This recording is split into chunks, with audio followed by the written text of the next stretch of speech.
It's groups like you, history is biography, that need to stand up and say no. And voting, and public speaking, and educating others. We don't want to be a republic. We don't want to dominate others. Remember, like Lincoln said, he didn't want to be a slave.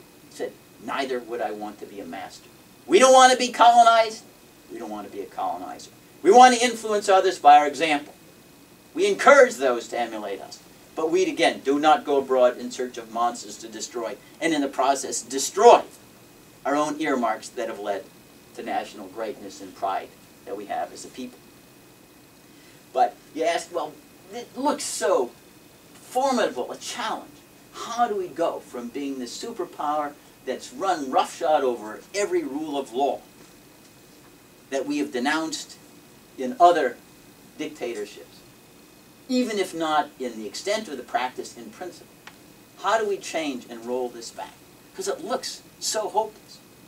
It looks hopeless out there. You get a few votes here or there, but the majorities in Congress go on, the wars go on, and there's very little. You don't find people marching on the streets saying, get out of Libya. We don't want presidential wars. We celebrate due process.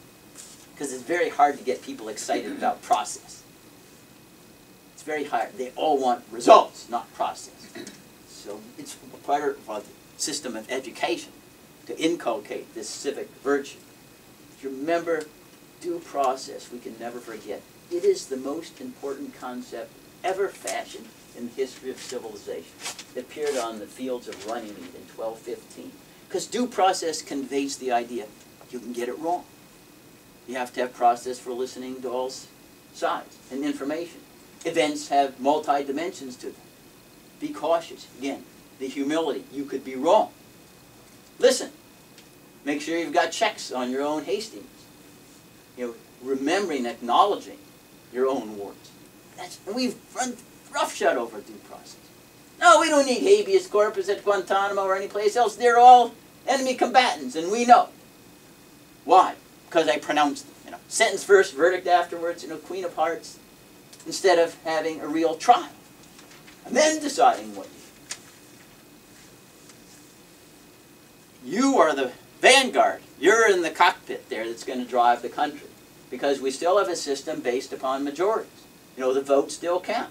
Even in some situations, I was in the Congress, the first vote of the TARP in the House of Representatives. And despite all the pontificating from the experts that this had to pass, it didn't. Because I could see, as in Congressman McDermott's office, the emails and the faxes and the telephone calls. We don't want bailout of the banks. And there's response. Congress still is preoccupied with self-preservation and election. They think they're going to lose your vote. They will then re-examine their thinking. But you've got, I'd say, to go to the grassroots. The culture then has to develop this idea that even though it can't be enjoined as a matter of law, we have a duty as a citizen in a democracy to be active, to try to defend the Constitution of the United States and our principles. Remember, Thomas Paine said, unlike the Patriot Act, the duty of a patriot is to protect his country from his government. Writing in common sense. That's what we're about. We have to protect the country from the government. They're there with ulterior motives. They want to aggrandize power, make it bigger for whatever reasons, because, hey, they're, if you will, the board of directors. So the bigger, the more money that they get from us and the more spending, hey, they're more important. That's why, even though party control changes, the government keeps getting bigger and bigger and bigger. You know, have we ever, in our lifetime, experienced the government downsizing? No. If they don't have the money, they just borrow it. If they don't have money, they borrow more. If they don't have money then, they borrow, and now you're at $14 trillion. Let posterity pay off the debt. You know, we'll eat, drink, and be merry, for tomorrow we die and let somebody else inherit the collapse. We can never be dispirited, no matter how bleak it appears on the horizon the chances of success are. Because all great movements begin at the bottom of Mount Everest. All of them. I was born in Cambridge, just outside near Boston, where in 1831, William Lloyd Garrison began a magazine called The Liberator. He said slavery was a covenant with hell. And at that time, well, this is crazy. There's so many economic interests and political interests all wound up in slavery. You are being a fool. And he was tarred and feathered. He was driven out of Boston. He was ridiculed. He was beaten repeatedly. 1865, 13th Amendment ratified, outlawing slavery. William Lloyd Garrison was there. He shut down the Liberator. All the women I see in this audience. 1848, Seneca Falls. Oh, why are you trying to women vote? Are you kidding me? You know, women's role is to be subordinate and be in the household. This is crazy. Susan B. Anthony was arrested for the audacity of actually voting, convicted and fined. Why are you doing this? Then it looked so bleak, too. There was a sellout, the 15th Amendment that prohibited discrimination in the franchise based upon race only. Initially, it was going to be race and gender. The women's movement was allied to the anti-slavery movement, but then they got jettisoned, pushed off the cliff in order to get the 15th Amendment for black males. And then it was until 1919 till the amendment was ratified. Large measure because the contribution women made to fighting World War I. But Susan B. Anthony, Elizabeth Cady Stanton, they didn't give up and say, oh, it's so hard, you know, we've been at it for 20 years, we still don't have anything. They were dead at the time the 19th Amendment was ratified, but look at, you're the beneficiaries of their legacy and their labors. And it's that spirit that we have to begin the process now of returning to Republican, in my judgment, Republican virtues. And I suppose you could amend the Constitution to make us an empire. I would be opposed to it. But at least that's the way in which you at least honor the process, rather than just having it evolve. Like Athena from Zeus's brain. We've now extracted an empire from a republic. That's not how you do it.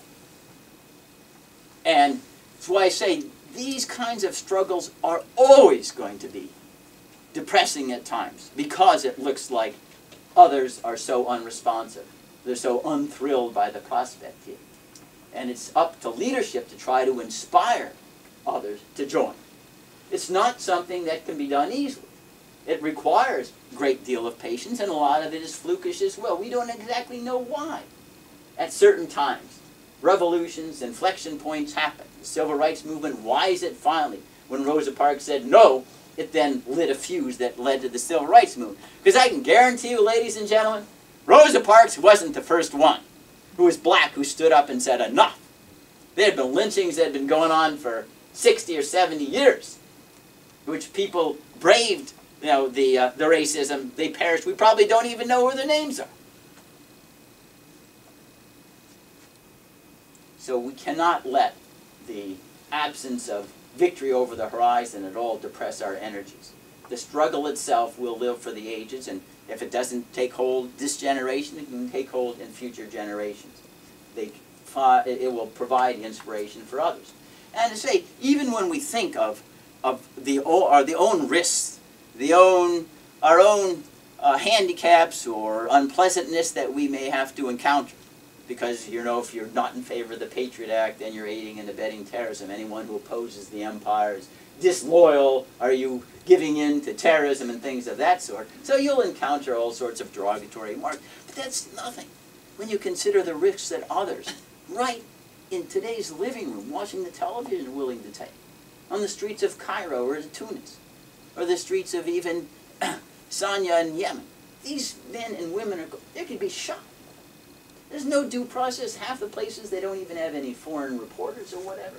And they're taking that risk. And they're fighting for what? Dignity. Again, that thrill. Self-government. I am somebody.